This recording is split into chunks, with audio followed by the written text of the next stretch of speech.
Welcome back to another video with ProGain Knowledge. Today we are starting a new series, Hotshot Health Topics. Topic 1 is antibacterial soap.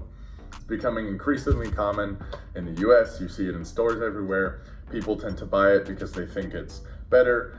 I'm gonna let you in on a little secret up front. It's mainly a marketing play and it's probably actually not very good for you. So to start off, let's start with how normal soap operates. So this is non-antibacterial soap. Normal soap, as you can see a molecule here, has a polar end and a non-polar end. And so what this does is it binds to germ molecules and grease and oil and that kind of thing. And the non-polar end can interact with those kinds of molecules. They're largely non-polar. And then what happens is you wash your hands is the polar end of the soap molecule will react with the water, which is polar, and it therefore runs off of your hands. So that's the basis of how a standard soap works. Now, antibacterial soap does largely the same thing, and most over-the-counter antibacterial soaps you're going to purchase end up actually working the same way, but they also contain an antibacterial or an antibiotic agent. The FDA has stated that there's not enough data to support any benefit to antibacterial soaps in standard settings.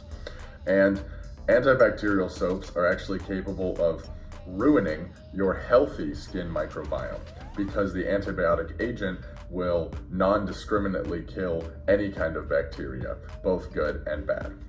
Now, most antibacterial soaps contain one of 4 ingredients: benzalkonium chloride, benzenthonium chloride, chloroxylenol, and triclosan. Okay, so I actually went and looked at the safety data sheet for chloroxylenol. And if you don't know what safety data sheets are, for a lot of known chemicals, especially ones that are common in manufacturing applications, they have a list of the known hazards among materials, as well as how to put out fires, environmental data, that kind of thing. You can just look up SDS for almost any chemical that's commonly known or that has a lot of information about it. Looking at the safety data sheet for chloroxylenol, it has the lowest class of dermal toxicity, specifically acute dermal toxicity. What that means is that poisoning from a short-term exposure is very, very unlikely and is essentially not a risk. However, if we look a little further down the sheet, we find that chloroxylenol is a class 1A sensitizer.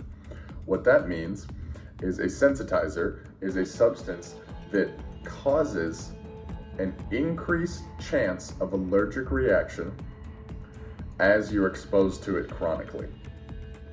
And a class 1A sensitizer is a high frequency of occurrence.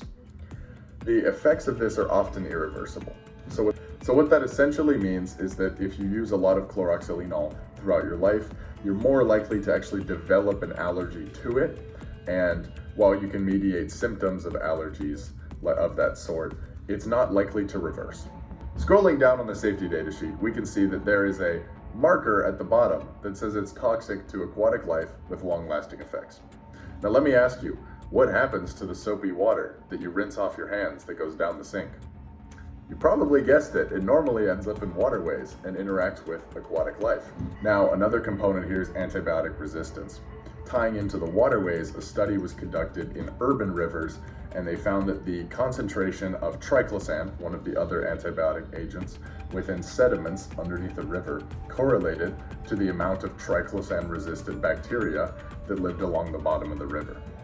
And so what's happening here is classic antibiotic resistance, and this can actually be somewhat dangerous because often these substances, the antibiotics, are created for the situations where you really need it. A lot of these antibiotic chemicals that are used in antibacterial soaps were initially created for surgeons and medical staff. And in those cases, you really need a guarantee that something is going to be sterile. But when common people use it over and over and over, it can increase the antibiotic resistance of a lot of these strains of bacteria. And then for those who really need it, the compound is no longer as effective. To conclude then, antibacterial soap is generally not necessary. There can be exceptions if you're doing something that you need really sterile, or if you're are immunocompromised or living with someone immunocompromised. But for the general population, it's really not necessary, and it's probably doing more harm than good, both to your own skin, to waterways, and contributing to antibiotic resistant bacteria, which can actually worsen effects for those most impacted by disease and risk of infection. So thank you guys for watching. I'll see you next time on ProGain Knowledge.